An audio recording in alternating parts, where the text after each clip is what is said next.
नमस्कार दोस्तों, आप सभी का स्वागत है स्टडी विद पारिजात में। आज मैं आप सभी के सामने अंतर्राष्ट्रीय भाषा के रूप में हिंदी विषय पर चर्चा करूंगी। तो चलिए शुरू करते हैं। भाषा और साहित्य की समृद्धि तथा भाषा भाषियों की संख्या आदि सभी दृष्टियों से हिंदी संसार की विशिष्ट एवं कुछ अत्यंत महत्वपूर्ण भाषाओं में एक है।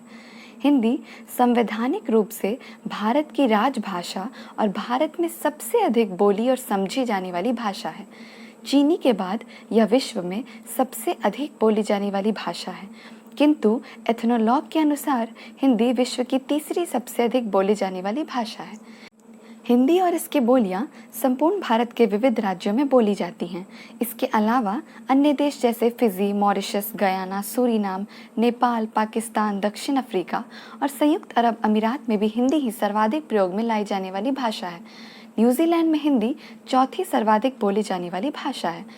हिंदी की अंतर्राष्ट्रीयता का पता हमें इस बात से चलता है कि हिंदी बोलने वाले संयुक्त राज्य अमेरिका में 8,63,077, मॉरिशस में 6,85,170, दक्षिण अफ्रीका में 8,90,292, यमन में 2,32,760, युगांडा में 1,47,000, सिंगापुर में 5,000, नेपाल में 8 लाख और जर्मनी में 30,000 है। फरवरी 2019 में अबू धाबी में हिंदी को न्यायालय की तीसरी भाषा के रूप में मान्यता मिली। दिसंबर 2016 में विश्व आर्थिक मंच ने 10 सर्वाधिक शक्तिशाली भाषाओं की सूची जारी की है, उसमें हिंदी भी एक है। हम सभी जानते हैं कि वैश्विक रूप में उद्योग जगत हो या व्यापार, मास मीडिया हो या प्रौद्योगिकी, विदेशों में रह रहे भारतीयों के मध्य यह सबसे अधिक बोली जाने वाली भाषा है। भारतीय फिल्म जगत और रेडियो ने इसे व्यापक आधार प्रदान किया है। विश्व में सबसे अधिक फिल्में बनाने वाले उद्योग के रूप में बॉलीवुड विख्यात है और आज हॉलीवुड के नायक नायिकाएं भी बॉलीवुड की हिंदी फिल्मों में कार्य करने को इच्छुक है। अमेरिका, ब्रिटेन, जर्मनी आदि के TV channels, radio station, discovery इत्यादि सभी ने हिंदी को अपने डबिंग के रूप में, अपने विषय के रूप में लिया हुआ है, क्योंकि भारतवर्ष की अधिकांश जनता हिंदी में देखना चाहती है। इससे हिंदी को भी अंतर्राष्ट्रीय होने में बहुत सहायता मिली है। भारतीय खिलाड़ी, खासकर क्रिकेटर्स, जब विदेश जाते हैं तो तमाम भारतीय भी इसका आनंद उठाने तथा उनको समर्थन देने के लिए जाते हैं। इसके कारण क्रिकेट तथा अन्य खेलों की कमेंट्री या समीक्षा भी अंग्रेजी, उस देश की भाषा के साथ साथ हिंदी में की जाती है। इस प्रकार हिंदी अंतर्राष्ट्रीय पटल पर भी खुद को लोकप्रिय करती जा रही है। इसी प्रकार भारतवर्ष के नेतागण जब विदेशों में जाते हैं तो भले ही वे अंग्रेजी जानते हों, परंतु अपनी अभिव्यक्ति के लिए वे हिंदी को ही चुनते हैं और इसके लिए वे वहाँ के अनुवादक को भी साथ में रखते हैं। इससे उनका राष्ट्र के प्रति प्रेम भी झलकता है और प्रवासी भारतीयों या भारतवंशियों में एकजुटता का संचार भी होता है। इसी को ध्यान में रखते हुए जब विदेशों से नेतागण आते हैं तो वे अपने भाषण में कहीं न कहीं हिंदी को एक महत्वपूर्ण स्थान देते हैं। यह हिंदी के महत्व को भी दर्शाती है। एक समय था जब इकोनॉमिक्स टाइम्स तथा इंडिया टुडे जैसे अखबारों को अंग्रेजी में प्रकाशित किया जाता था, परंतु धीरे धीरे जब हिंदी एक बड़े जन समुदाय के द्वारा बोली, पढ़ी और लिखी जाने लगी, तब इन अखबारों ने भी अपना प्रकाशन हिंदी में करने का सोचा।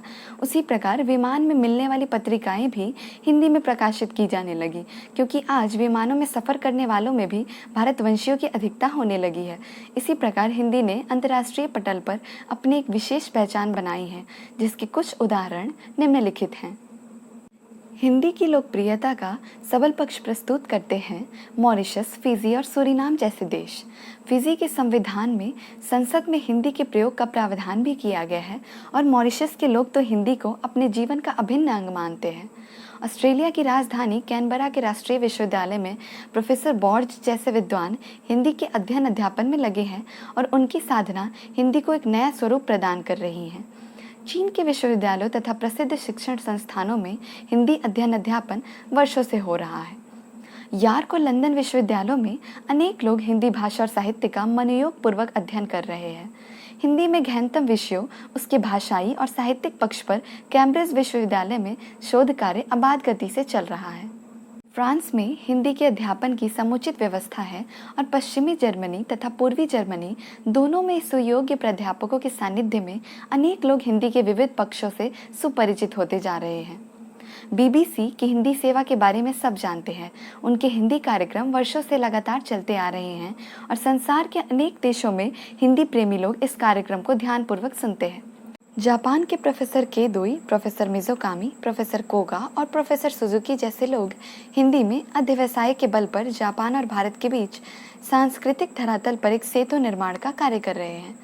हिंदी को अंतर्राष्ट्रीय स्तर पर स्थापित करने में राष्ट्रभाषा प्रचार समिति वर्धा का महत्वपूर्ण योगदान रहा है। इसके प्रयत्न से 10 से 14 जनवरी 1975 को नागपुर में प्रथम विश्व हिंदी सम्मेलन का आयोजन हुआ। हिंदी की पत्रिकाएं विश्वा अमेरिका में, अनहदकृति अमेरिका भारत में, हिंदी चेतना कनाडा में, पूर्वाई यूके में, अभिव्यक्ति अनुभूति शारजहां, साहित्य कुंज कनाडा आदि जग प्रसिद्ध हो रही हैं। हिंदी के ई कविता समूह, ई चिंतन समूह न्यू जर्सी, कथा यूके आदि के सदस्यों की संख्या लगातार बढ़ रही है। श्री अमृत मेहता सार संसार नामक ई पत्रिका में विश्व की विभिन्न भाषाओं का हिंदी में अनुवाद प्रकाशित कर हिंदी को समृद्ध कर रहे हैं। हिंदी के लेखक अंतर्राष्ट्रीय कवि सम्मेलनों में भाग ले रहे हैं एवं अंतर्राष्ट्रीय रेजिडेंसीज में चयनित हो रहे हैं। अतः हम गर्व से कह सकते हैं कि हिंदी भाषा ने अपनी अंतर्राष्ट्रीय महत्ता बखूबी सिद्ध की है। धन्यवाद।